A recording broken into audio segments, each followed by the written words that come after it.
Journalist and author of Prescription for Pain, Phil Eil, joins us now. Phil, great to have you. This is quite a book.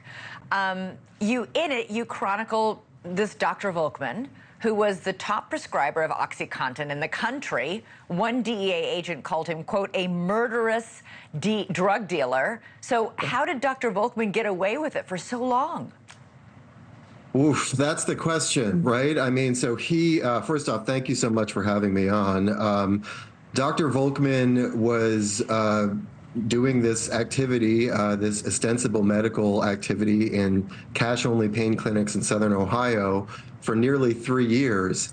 And one of the big questions I still have, even after looking into the story for so long, reading the trial transcripts, interviewing dozens of people, interviewing Volkman extensively, is just how long, how he was able to do this for so long. I think it has to do with a few factors. Among them, his crimes took place between 2003 and 2006, when there was still a lot of efforts within the medical world to treat pain aggressively.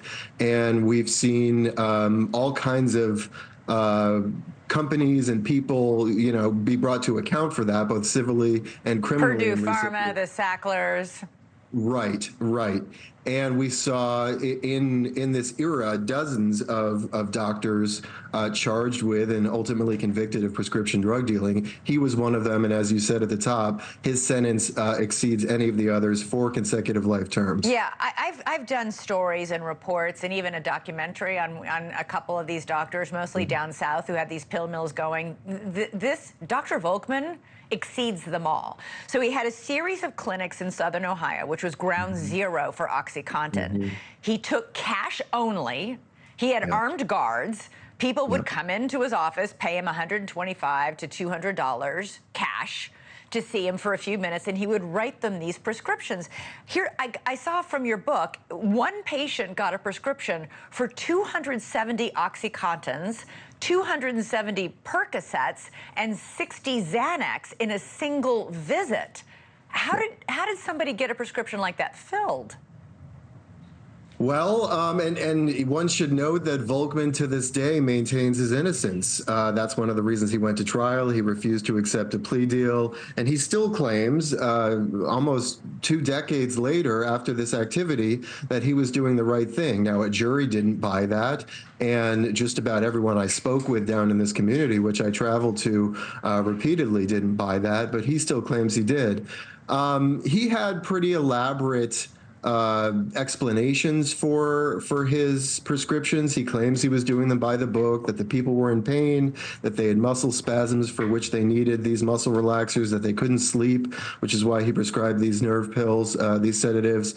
But there were experts throughout his legal proceedings, in the DEA proceedings, after which he lost his ability to prescribe controlled substances, and also at the trial, who just said, this is beyond the pale, this is not legitimate medicine, and ultimately that's who the jury believed. Yeah, what human being needs 270 OxyContin and 270 Percocet in a single, visit to a doctor for a month? That makes no sense at all.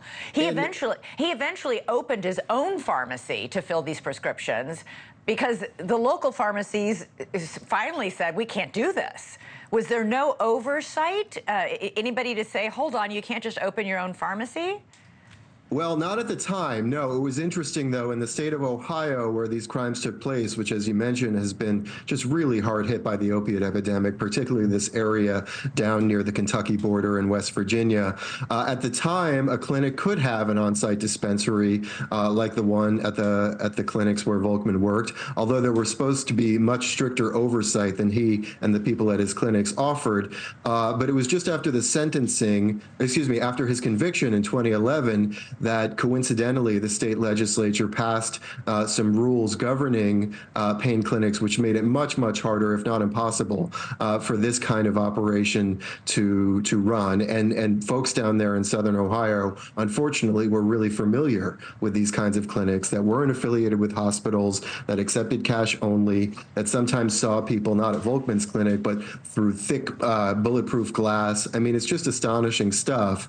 And eventually the legislature caught up, and now this kind of clinic can't operate in the state anymore. Thanks. Thanks so much for watching. Go to joinnn.com to find NewsNation on your television provider.